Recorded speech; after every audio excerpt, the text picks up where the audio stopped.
The chain of events were in plain sight. Strange accidents leading to the government's claim of eminent domain and subsequent seizure of the peninsula.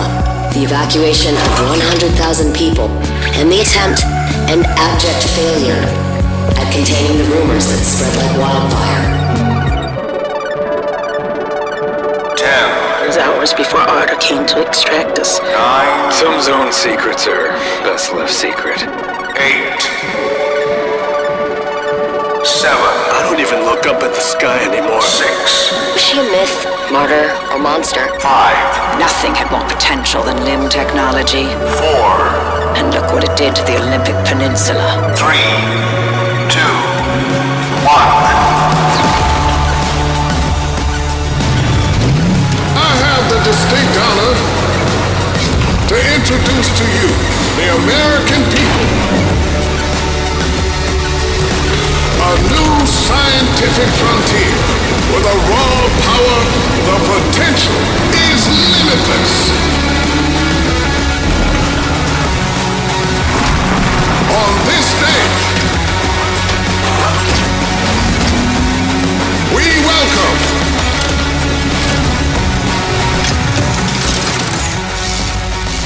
our Faraday future. Someone out there? They're from outside? They're a preacher? So, another breacher, huh? How do you outsiders not understand that Arda didn't build that 300-meter wall out there for fun? We have to find you a way out. 30,000 feet above New York. I wish I could tell you what I saw. I wish I could put it into words. But most of all, I wish I could forget. Could it be? A remnant? It can't be. There hasn't been one in decades. When we're all dead and gone, and limb technology but a footnote in the history books, the anomalies will remain. They're the legacy of our work here, and the Olympic Peninsula belongs to them now. Look around. We're stuck here. For good. The remnants are like us in a way. Those of us who chose to stay behind, we are as discarded and forgotten as they are. You and the car are inseparable now, so get acquainted. Something special's going on beneath that hood.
Initially, it was very much a personal thing. You know, I grew up driving station wagons around the Pacific Northwest. I would go camping, I'd go out to the beach, I'd go on road trips with friends, and as an adult, I decided to start doing that again. So I got an old station wagon and I started going out on these trips, but, I would go to abandoned industrial sites, I would go, taking the car up these tiny little dirt trails, and there was this vibe, this feeling of being out there in the woods with this old car, a very surreal experience, and that became, I think, the initial seed idea for the game. Pacific Drive is a run-based driving survival game, but when we started, we were very much just prototyping. We were getting the player into the car, having them drive around in the woods, and getting a feel of the space out there. What we quickly figured out is there's a lot of overlap between resource management and kind of plate juggling that you want in a good survival game and taking care of a car, like making sure that you don't run out of gas and checking on your battery. It all eventually came to fruition with the garage and us figuring out we wanted a safe space for the player to be the mechanic and to work on their car, and taking these excursions out into the zone where you're grabbing resources and exploring and then coming back and being able to do it again. In most survival games, there's a focus on the player and keeping them alive, but for Pacific Drive, we wanted to turn that on its head a bit and put the emphasis on the car. It's the thing that's going to keep you safe when you're out in the zone, but that's only true so long as you maintain it. The player can still take damage, but the car itself is a good deal more complicated. There's different slots that you can put different equipment into and customize your car, but things may happen to those parts. They may take wear and tear, they may get damaged and break or fall off, in which case you may have to craft replacement parts or scavenge for new things out in the zone. We really care about satisfying that fantasy of the player being a mechanic, like just taking care of this car and maintaining it while they're on the road. It's important for us to do this because that interaction helps build the player's relationship with the car, and that's something that we care a lot about for the game.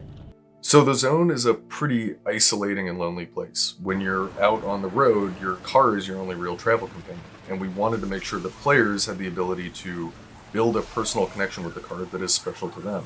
We've also doubled down on that with the physical interactions as well. So every time you want to start the car, you have to turn the key, you have to get the engine to start, you have to put it in park manually. We built the whole game with these systems in mind because we want to create effectively a sandbox for these different dynamic moments to occur. Sometimes when I'm driving the car, I find I have to swerve suddenly just to get out the way of a saw blade or an electrical anomaly, and then I'm on my side in the woods, and that's fine by me, because the first time I drove into the woods was as a teenager going about 40 miles an hour, but that's another story. I spent an eternity climbing this super steep hill with my car. I finally got to the top, climb out of my car to get what I'm going after, and turn around, and there are broken bunnies just sticking all over it. They slammed on the gas and sent it barreling right back down the hill.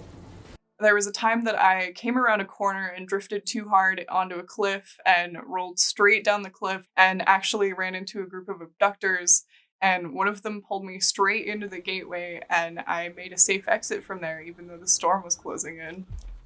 I think the experience I'm looking forward to players having the most is gaining that sense of companionship with the car.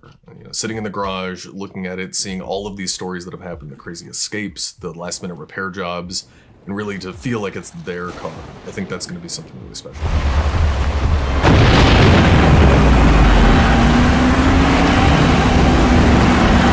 Locations impacted in sectors Delta.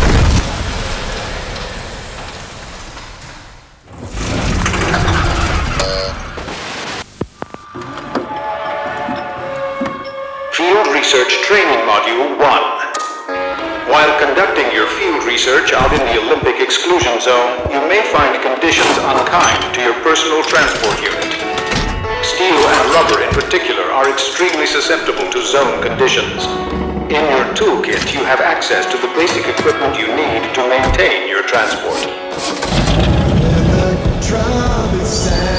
When out on the field, make sure to utilize all appropriate safety gear and equipment. ARDA does not condone petty theft. However, should you find yourself in a life-threatening situation, you may at times borrow from your surroundings.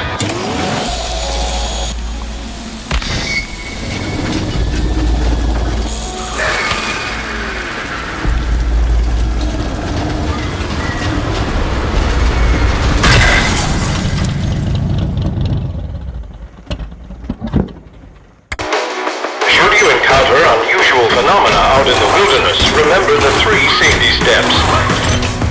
Number 1, observe only at a careful distance.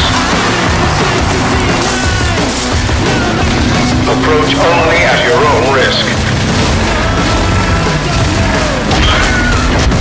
Number 2, do not attempt to contain or interact with the phenomena. Should you do so, immediately report your findings and follow appropriate decontamination procedures upon your return from the field. And number 3, leave them where you found them.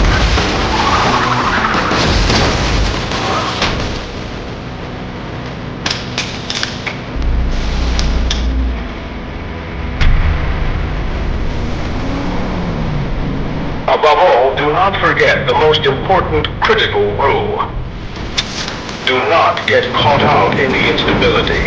We remind you that ARDA is not liable for any entropic reconstitution that occurs to you or your loved ones should you interact with the instability. All ARDA personnel are expected to follow strict protocol. Remember, personal methods of creative expression are highly encouraged so long as it does not interfere with official equipment. ARDA is not liable for any injuries or death suffered as a result. That's it for today's training.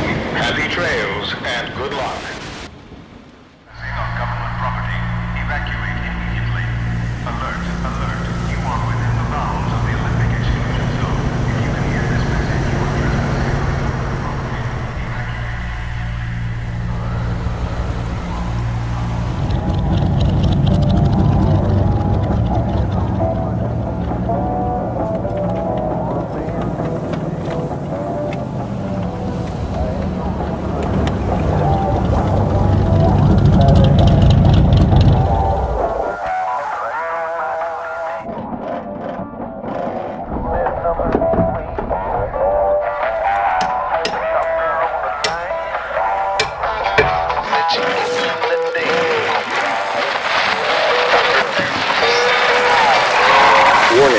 Warning, an instability front is approaching.